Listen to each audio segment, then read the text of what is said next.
Laing tulo ka pasyente ang nagpositibo sa COVID-19 sa Region 10. Samtang duha ka PUI person under investigation ang nipanaw na kagahapon sa Northern Mindanao Medical Center. Atong sayron ang detalye niini pinagis sa live report ni Cyril Chavez. Cyril.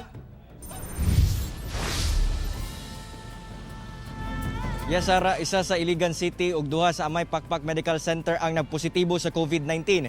Samtang duha ka mga PUI nga naka-admit sa Northern Mindanao Medical Center dinhi sa Cagayan de Oro City ang namatay kagahapong adlaw tungod sa komplikasyon sa ilang balatian. Gikumpirma sa Department of Health Region 10 nga dunay isa ka pasyente ang nadala sa Iligan nga nagpositibo sa COVID-19. Duha usab ang nagpositibo ang nadala sa Amay Pakpak Medical Center kinsa walay mga nakitang simptomas sa COVID-19.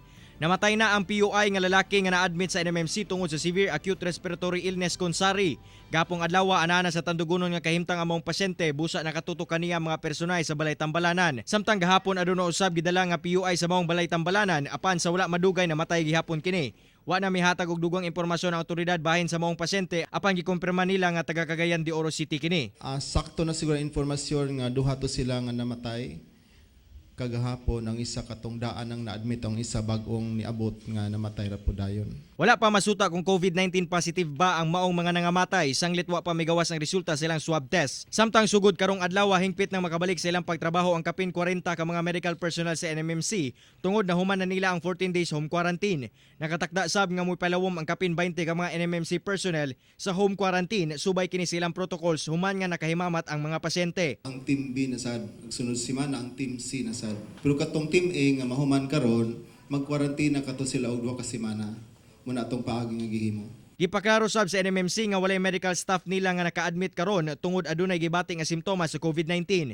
Ang pag-home quarantine sa mga staff pinasubay sa protocols nila aron masigurong luwas ang mga frontliners. Sara, tungod sa mga bagong panghitabo, naghangyo karon ang otoridad ngadto sa publiko nga sundon gayod ang mga preventive measures nga ilang gihatag.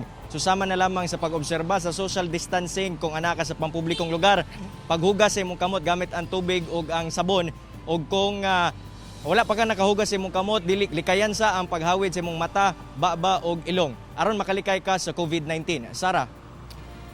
Cyril, kumusta? Wala gi-reveal no kung ang kaning mga nagpositibo sa COVID-19 apan gipangutana ba nimo kung kumusta ilang contact tracing sa kaning mga nakahimamat ato mga nagpositibo?